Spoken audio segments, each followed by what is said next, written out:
We've all heard the phrase, it's not what you know, but who you know. And while networking is important, there's a darker side to that idea, nepotism. It's that practice of favoring friends and family, especially when it comes to jobs and opportunities. But why should we as a society care so much about it?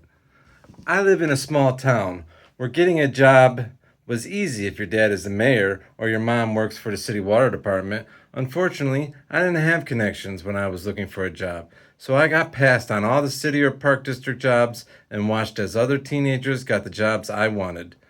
Years later, a local newspaper broke a story about the nepotism that had taken over our town employment opportunities. Imagine pouring years into education, honing your craft, only to see someone less qualified get a position simply because they're related to the boss. It's demoralizing. It kills fairness. It creates an uneven playing field where hard work isn't always rewarded and can lead to resentment and lower morale across the board.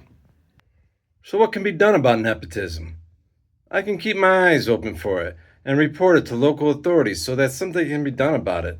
I can look at successful strategies used by organizations to combat it, like blind hiring processes, independent review panels, or clear, transparent conflict of interest guidelines. I can help generate policy recommendations based on what's worked elsewhere. And most important, I can help educate and raise awareness explaining why nepotism is ethically problematic and fostering discussions about how to address it. So, what ethical principles underpin this concern about nepotism? The analogy is about moral duties and rules. It argues that certain actions are inherently right or wrong, regardless of their consequences. From this perspective, nepotism is wrong because it violates a universal moral duty for fairness and impartiality. Imagine if everyone prioritized personal connections over merit. The system would break down.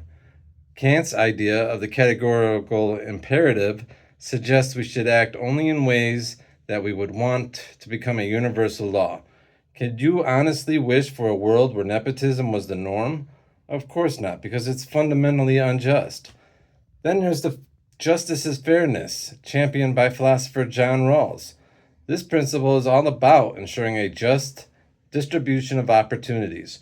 Rawls famously proposed imagining a society from behind a veil of ignorance, where you don't know your own social status or who your family is.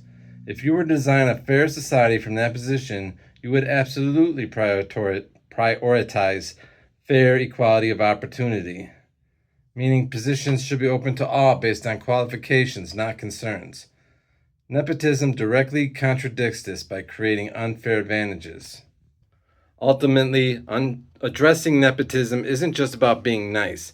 It's about upholding fundamental principles of fairness, justice, and merit that are essential for a healthy, functioning society and productive organizations. It's about ensuring that everyone has a genuine chance to succeed based on what they know, not just who they know.